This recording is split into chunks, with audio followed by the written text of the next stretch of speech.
Okay, we're back. So we figured out what happened. We looked over there so fast, our neck snapped in a perfect way. We lost all bodily control of anything. It won't open. Stand. Yeah, it's like we were still alive. It's just everything was broken. It's all locked. Some doors you can count will be bolted on one side. I'd blah blah blah. The door's bolted shut. Should I go back into that room? Sure. Let's try. This is gonna kill me. Go fast. And run. And I'm stuck again.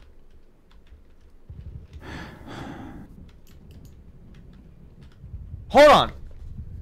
This happened twice. Yeah, but the door closed. That's because I did this. But Crouch. Nope. So, but I can still sneak for some reason. So I lose the controls of movement. But I have everything else. Drink the bottle of rum. Wait.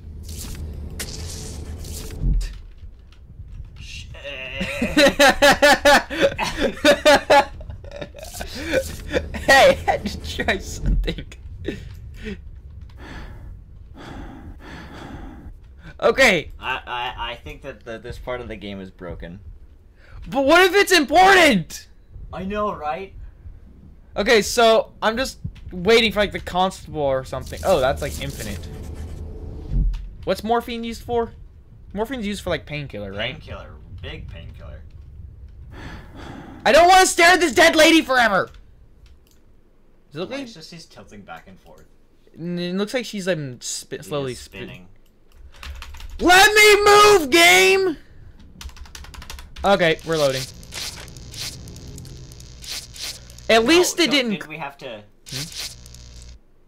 Didn't it lock up completely? Hold on. Okay, yeah, it locked up completely. So, yes, that is broken. Damn it! No. We're gonna keep going. Because it's fast. And we're gonna hopefully skip that part. Constable, if you hear me, fuck off.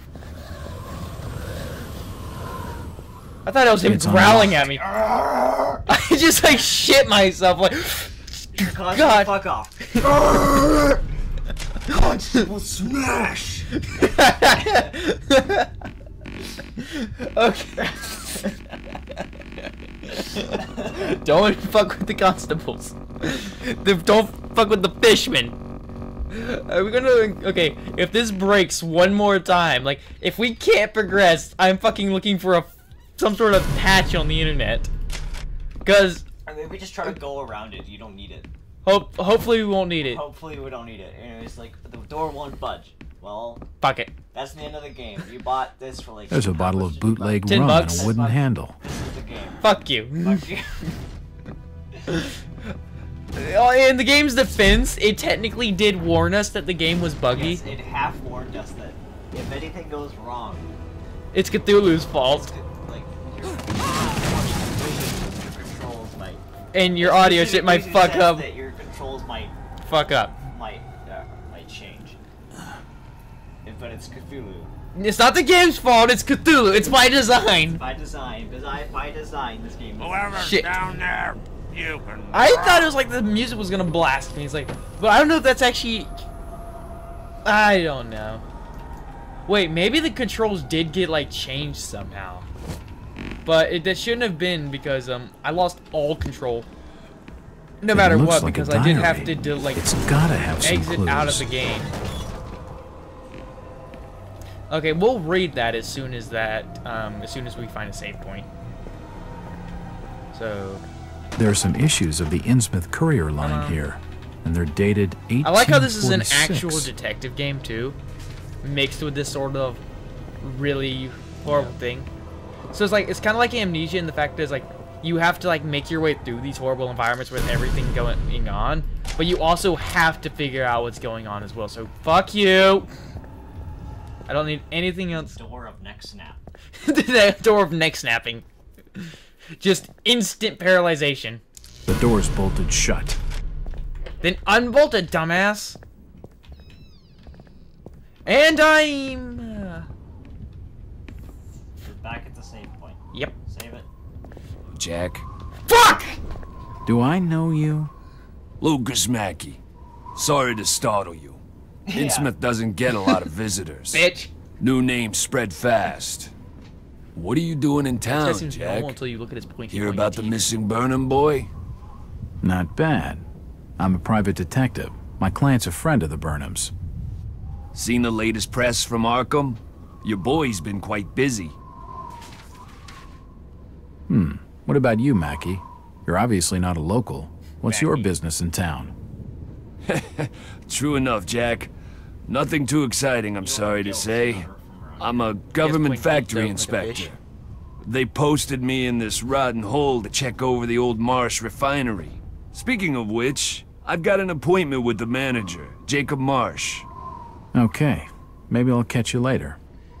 This guy literally did scare the shit out of me. That's the first friendly face I've seen in this damn town. Friendly? But I've been in this business long enough to know he's hiding something. He's a fish man. Save! For the love of Christ, save! God, if there's something we missed back there, fuck it. Okay. Let's get to reading our evidence. Well, I agree with the locals on one thing. I shouldn't be stuck in this miserable excuse for a town. I can see why nobody comes here. Or that's for sure. Another slow day at the store. At first I thought people were staying away because First National isn't local. Oh, but I haven't seen anyone go into any of the other stores either. Your turn. Or actually, we'll read by page, okay? Sure. Come on. Come to that. And I haven't seen the other stores open for business. This place is deader than dead. Still, it won't be long before I'm out of here. Before we're both out of here. She's the one good thing about Innsmouth.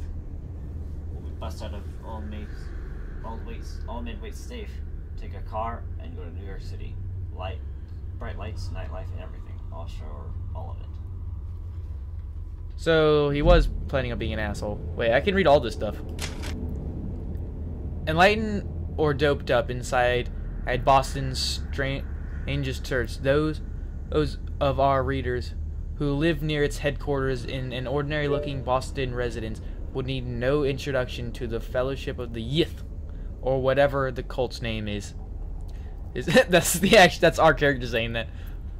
For those who who have not encountered this mysterious semi-religious group before, a few words of explanation are necessary. Since our country's founding upon the basis of religious freedom, it's the surest have made some home in many small religious groups outside the mainstream. No small number are headquartered in the states of New England, where the Pilgrims themselves sought a new world free of religious persecution. But the question must be asked, at what point does a religion become a cult, and its trusted adherents, not to mention the blameless neighbors, become victims? What is the question the journal poses regarding the Fellowship of the Yith? I heard of Yith before. It was the episode, I think it's the Cthulhu creatures. That's what they're called. Yiths? Yep, that's the short name of it. Just a question. Isn't New England in Canada? I swear it is. In a month-long investigation, our reporters, intrepid, have delicately sought out the truth diligently. They saw the truth behind this so-called church.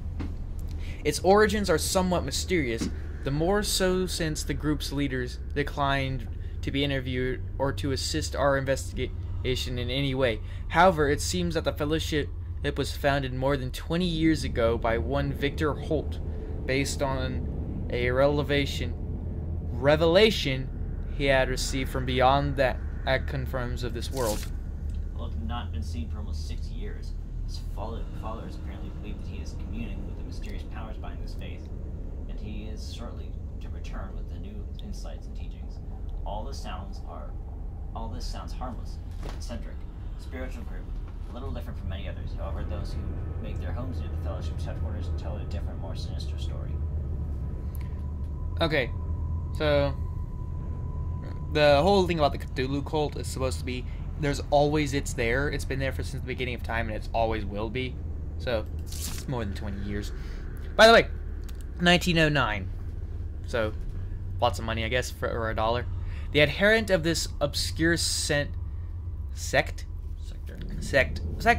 are to be found loitering on the street corners, casting menacing glances at their innocent neighbors, and frequently engaging in acts of petty crime, which local police seem powerless to prevent or redress. I'm not good at reading. And strange lights have been obviously observed burning in the windows of the old house at all hours of the day and night. They change color or unperiodically and cast weird, unintelligible shadows. This is fucking long. Even more disturbing are the noises which have been heard to issue from the mysterious building. They include chanting, unearthly music, and worst of all, screams of those lost souls in agony, like those of lost souls in agony. Many of the sector's neighbors have convinced that its services include human sacrifice or similar atrocities. Those few who dare complain to the police were told that because the house is private property, and because there is no concrete evidence of any wrongdoings, the most they can do is file a noise complaint.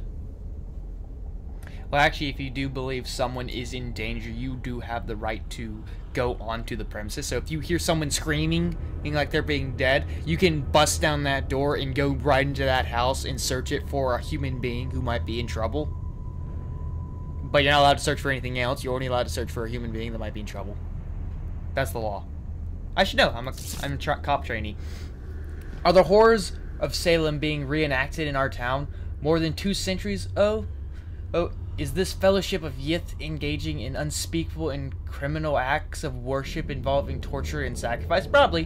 Why is nothing being done to ease the fear and distress that causes in this local community? A source of the police within the police department, speaking of the conditionally not anonymity, tells the Globe that the fellowship is suspected of involvement with numbers of local crimes, but so far is lacking evidence, and the reluctance of nervous witnesses to come forward have thwarted any official investigation. Very well, we say. When the police cannot or will not investigate, the Globe shall continue to act in the interests of Boston citizens, fearlessly exposing the truth about its so-called church and its followers. Our findings will be published in these pages over the following months, so that all may know the truth.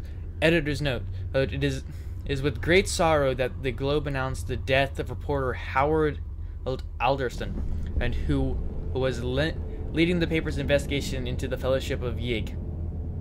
Yig, he got it wrong. When his apparently he drowned in Boston Harbor, the coroner has ruled his death a suicide. Our condolences go out to his family. Poor guy. And by the way, yes, we are going to be reading as much of this background and story as we can, because that's what makes H.P. Lovecraft's stories really good, is just how much detail and just thought goes into things that he writes and on the worlds and what's going on. Grocery store. This is another newspaper, I think, so this might be a while. Most of this episode is gonna be us reading. Yep. Well, as long as the game doesn't explode, because it doesn't seem to explode when we're doing stuff like this. It hasn't yet. Well, yeah, okay. So, it only seems to explode when we open doors. Doors or open things. Just, if we open things, we're fucked. So, if we can go the rest of the game without opening something, we're good. Just, let the rest of this game be us reading newspapers. That'll be fine. Thieves have robbed the First National grocery store. There's probably no money in the cash register since there's no customers. In Ismouth, breaking down the door and forcing open the cash register, the newly appointed manager, Mr. Brain in Burnham, has been missing since shortly before the robbery. This is a very disturbing turn of events, said Mr. Arthur Anderson, First National Region Manager, from his Arkham office. This branch had only recently opened. The First National Grocery had high hopes for its success, even in the general lack of modern stores and amnesties in Ismouth. Robbery is a defiant setback, and more worrying is Still, the fact that the branch manager remains unaccounted for, Ismith authorities cannot be reached for comment. Okay, that was it for that. So we have a newspaper article and an advertiser. So, Ismith, tactician arrested. Tales of Heathen Ceremonies. He's by John. Obed Marshall. Obed? Yes. The head of Ismith's wealthy and influential Marsh's family now sits in a city jail accused of devil worship and other unspeakable practices.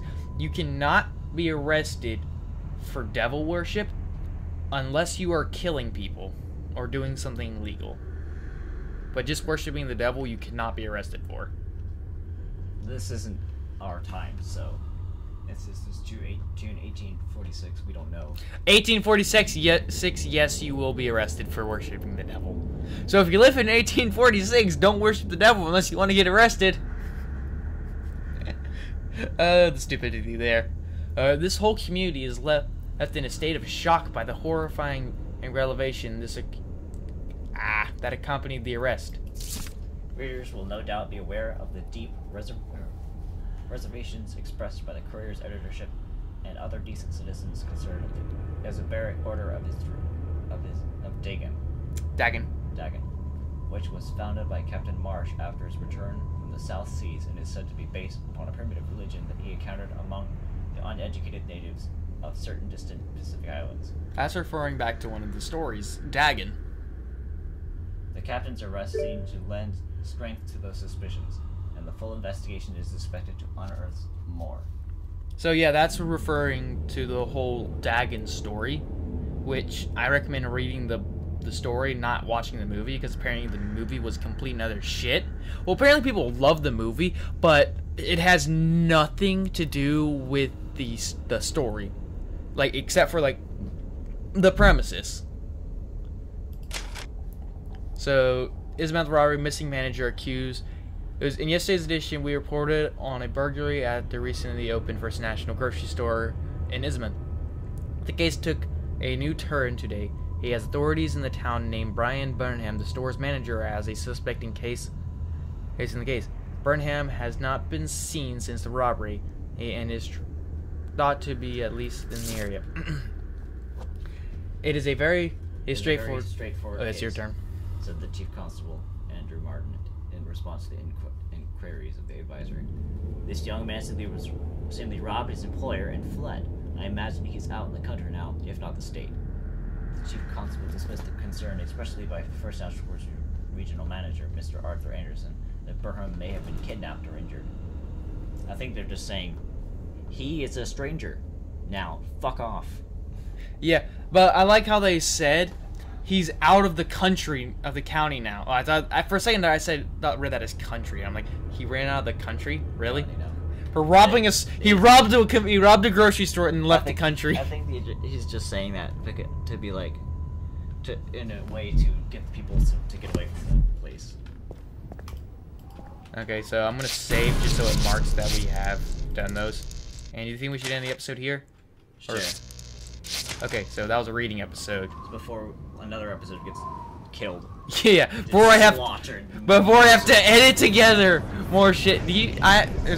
I'll explain the editing to you later. Upload that one where. Oh, I'm going to edit all of that in. So look forward to those choppy things.